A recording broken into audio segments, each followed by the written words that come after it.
adalah sistem yang baik untuk menemukan suatu masalah dan menaksir jumlah risiko sebelum terjadi insiden dan kerugian lain yang dapat muncul. Sedangkan inspeksi K3 adalah suatu proses untuk menemukan potensi bahaya yang ada di tempat kerja untuk mencegah terjadinya kerugian maupun kecelakaan di tempat kerja dalam penerapan keselamatan dan kesehatan di tempat kerja. Tujuan dari inspeksi K3 itu sendiri ada beberapa, yakni sebagai berikut. Yang pertama, menjamin tercapainya efisiensi dalam produksi, menentukan kebijaksanaan terhadap peralatan yang digunakan sehingga utilitas mesin dapat meningkat, menentukan estimasi kapan peralatan akan direparasi dan atau overhaul, mengurangi tingkat kerusakan mesin atau peralatan, identifikasi kondisi tidak aman dan tindakan tidak aman, menentukan penyebab dasar dan melakukan perbaikan, dan bukan mencari kesalahan.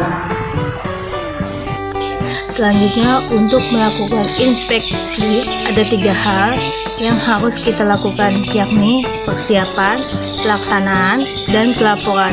Dan kali ini kita akan bahas satu persatu dalam melakukan inspeksi K3 di tempat kerja. Yang pertama, persiapan. Dalam melakukan persiapan inspeksi K3, kita harus menyusun jadwal pelaksanaan agar pada saat melakukan inspeksi lebih tertata dan terencana dengan baik. Setelah membuat jadwal, hal yang harus dilakukan adalah menentukan objek inspeksi. Hal ini perlu dilakukan agar apa yang kita kerjakan tepat sasaran dan seterusnya. Membuat terdokumentasi dengan membuat form atau pemeriksaan atau checklist. Yang kedua, pelaksanaan. Dalam tahap pelaksanaan, beberapa hal yang harus menjadi poin penting adalah memperhatikan siklus pengamatan, pengamatan total, objek pengamatan, tindakan pengendalian, dan berikut ini uraiannya. Yang pertama, siklus pengamatan. Memutuskan langkah yang akan dikerjakan yaitu berhenti, mengamati, bertindak, dan melaporkan. Adalah pengamatan secara menyeluruh dengan menggunakan panca indera seperti penglihatan, penciuman, pendengaran, dan perasaan. Objek pengamatan adalah pengamatan yang dilakukan kepada pekerjaan dan pekerja itu sendiri. Dalam objek pengamatan yang harus diperhatikan adalah reaksi pekerja, posisi pekerja, prosedur kerja, peralatan kerja, alat pelindung diri dan housekeeping, kondisi fisik dan tindakan pengendalian. Pelaporan melakukan pelaporan ketika semua tahap di atas telah dilakukan sebagai output dari hasil inspeksi K3 yang sudah dilakukan.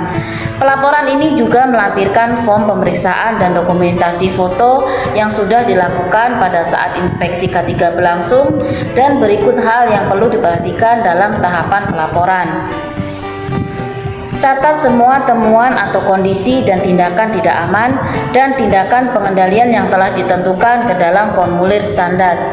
Kemudian menentukan penanggung jawab tindakan perbaikan dan batas waktu pelaksanaannya.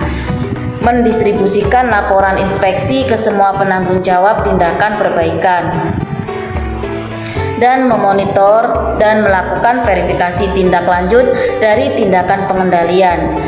Kemudian mendokumentasikan laporan hasil inspeksi.